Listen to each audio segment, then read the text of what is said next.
All right, Hickok 45, and I just cocked this rifle, and I'm going to shoot it. German Mauser. Pretty nice. I think I'll go across the hill at that left red plate. Ah, I heard that sound. Let's try one of those middle ones. What about the one on the right with the last round? Oh, I knew it was off when I pulled the trigger. Yep, we brought out the German Mauser, the real German Mauser, the BYF, made in Oberndorf, Germany, for Chapter 2. And we wanted to invite you along because I knew you would want to be here. I want to be here because I like this rifle, and so I assume you would want to be here too. I will link to the first video. This is the one that's all matching. And it's a pretty nice rifle. It really, I've got that ugly rubber on it, I know. I'll let you kind of look at the at the stock one last time there before I cover it up again. It gives me the length of pull that I want. That feels really good to me. And I should say, everybody says length of pull. It gives me length of sight. You know, puts my eye in the right place for the sight too. So that's quite important. Oh gosh, I'm sorry, I'm embarrassed. You caught me with the bayonet on. See, I do all my shooting basically when y'all are not around with a bayonet affixed to my rifle. I just feel safer that way. So I'll take it off now. Pretend you didn't see that, okay? You didn't catch me doing that. And you know what I have in my pocket, I think? More bullets. Look at that. On a clip. Let's put them down into the magazine. All right? Now we save those clips. They can get expensive these days, those kind of nickel-plated ones. So obviously you can just ram it home and it'll hit the ground and go on shooting like this. That ain't trouble. But I don't want to do that. Oh man, shooting that great federal ammo. It's great that they load 8mm Mauser. You know, it really is, and that's what we're shooting. And by the way, before I take another shot, don't forget all the help that we get from budsgunshop.com, and you know, the firearms they send us, they lend us. It's highly appreciated. So hope you check them out if you've not been to their website. And if you're not a member of the NRA, you need to go to our description and click on the link and join at a discount, okay? Yeah, I've got one in there. I'm going to try that again over there. There we go. Let's pop him again. Oop, went high. Let's go low. Boom, right on. All right, nice rifle. Yeah, and if you're not a member of the NRA, you might think seriously about joining for the 5 years. You know, if you've been correct me if I'm wrong, if you've been a member for I've been a member for so long. If you're a member for 5 years consecutively, I think that's what enables you to vote for a board of directors. And of course, you know, a lot of people criticize the NRA and any big organization. And if you're a member in good standing and you can vote within that organization, you change things you don't like. You have more impact, more say-so in what's going on, okay? So rather than just criticize from the outside, try to make a difference. So, yeah, this is a nice rifle, man. I don't, you know, I guess I like the American rifles a little more in terms of the .3 Springfield.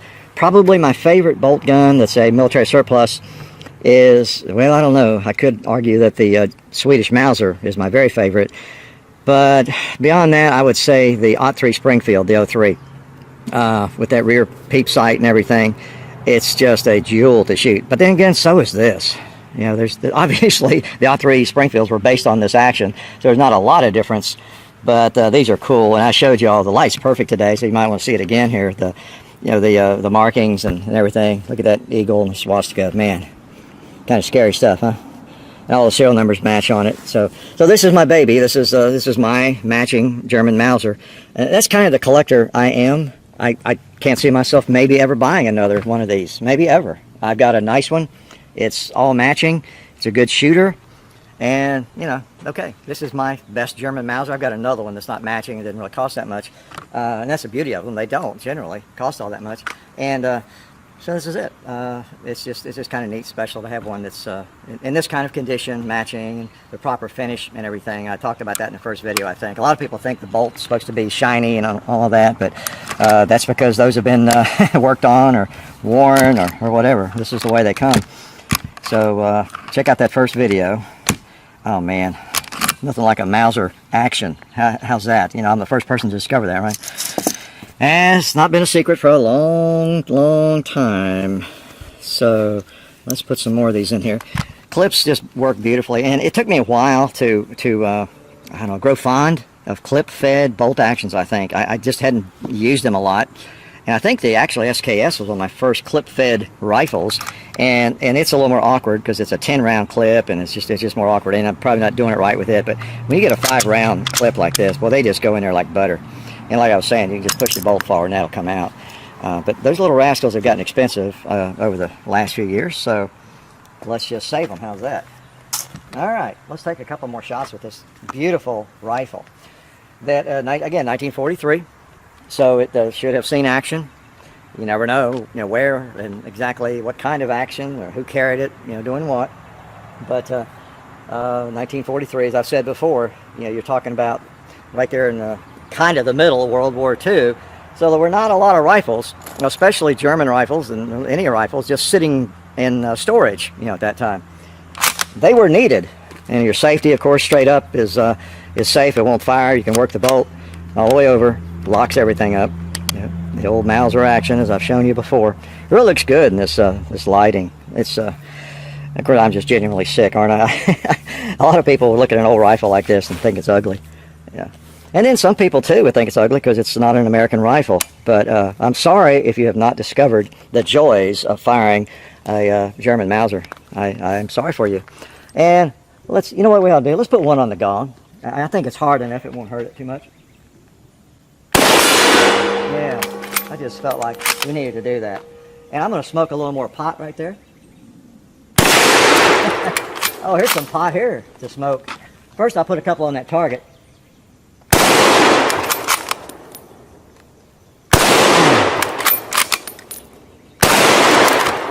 I'm empty. And I didn't put one in my pocket. But if you got those clips handy, it loads pretty quick, like that. Just pretend it was handy. Look at that. You can just pop them in there, man, and you're ready to go. I'll find that one in a minute. Yeah. So, there's another 2-liter. A little more pot over there needs smoking.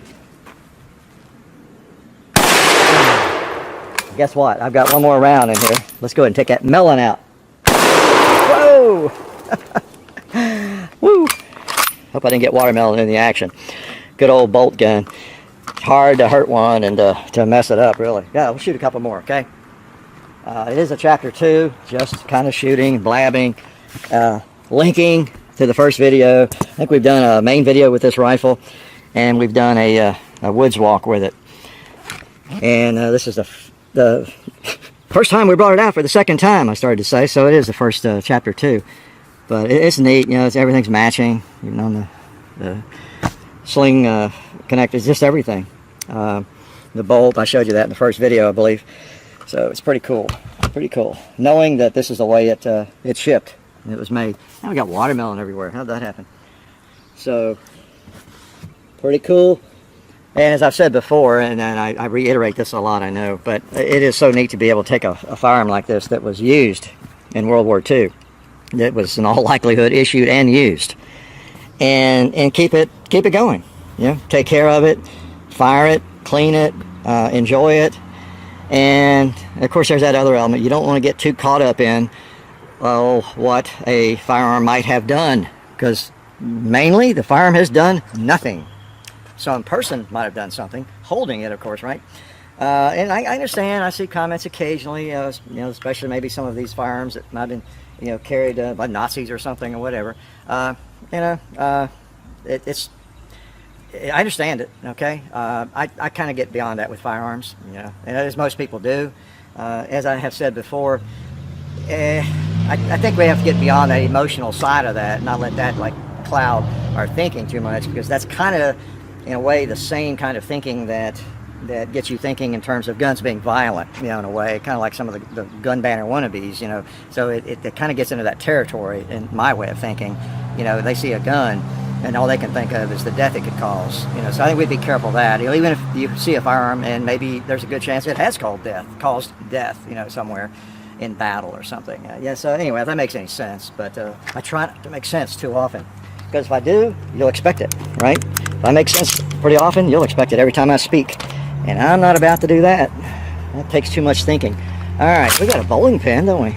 let's just pop him. Got a couple of them. All right, then we'll let you get to dinner.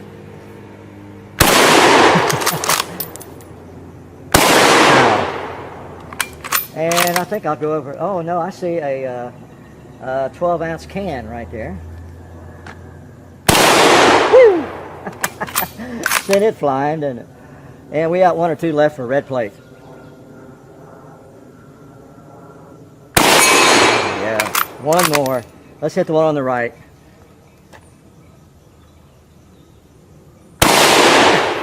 You know what that means. I can't quit on a miss. I'm sorry. Sorry, folks. I don't know what it is about that one over there. Let's try him again.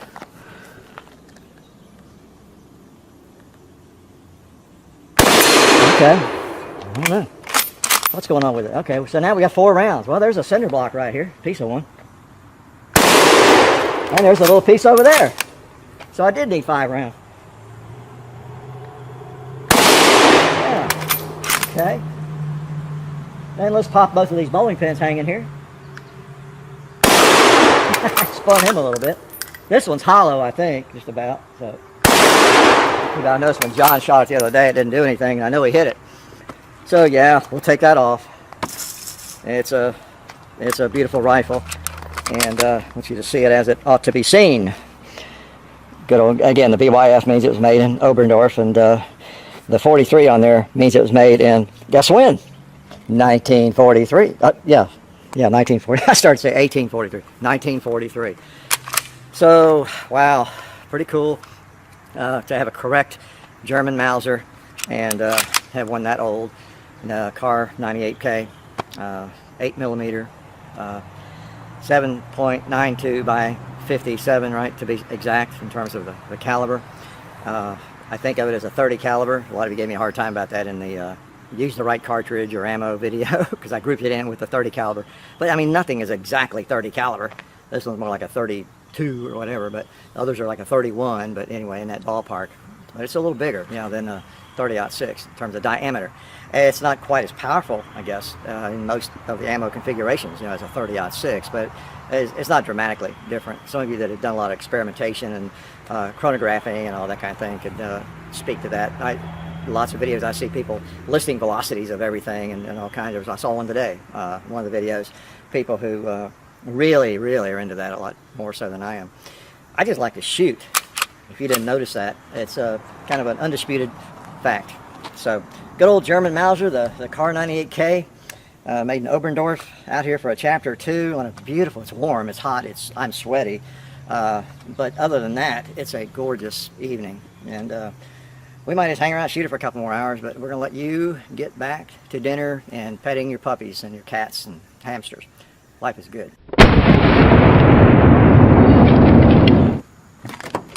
Oh, hey, I didn't realize the video was still going. Well, since you guys are still here, I guess I'll tell you about our friends over at SDI, the Sonoran Desert Institute. You can check them out at sdi.edu. Definitely check them out if you're interested in getting a certification in gunsmithing or an associate's degree in firearms technology. They are a fully accredited online distance learning program, so check them out at sdi.edu.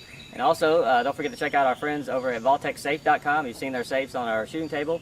They make some really cool pistol safes and lots of other things, so go check them out at their website. And then while you're on your computer, if you've got the internet, which I assume you do if you're looking at these other websites, maybe go and check out some of our other stuff like hickok45.com, and also you can go to, well, I guess this would be on your phone. You can go to any of this on your phone. You can go to Instagram, The Real Hickok45 at Instagram, on Instagram, and then there's also Hickok45 on Twitter. There's Hickok45 on Facebook. There's also the Hickok45 and Son Facebook and YouTube channel, and then John_Hickok45 on Instagram. And there's full30.com. We're everywhere. We are all over the place on the internet. You've got no excuse for not looking at some of our stuff on the internet. And just kidding. There's actually lots of really good excuses for that. And we also have a Patreon now. Some of you guys are interested in supporting us on Patreon. So we finally set that up. So you can find us over there, just Hickok45 over on Patreon. And man, I guess that's all I had to say. And I really gotta take off here. And I brought this car because I need to get somewhere really fast. So let me go ahead and do that, and I'll let you guys get back to whatever you're doing. And I'll see you later. Appreciate it. All right, get the right keys there. Hopefully it starts. It might not. Oh.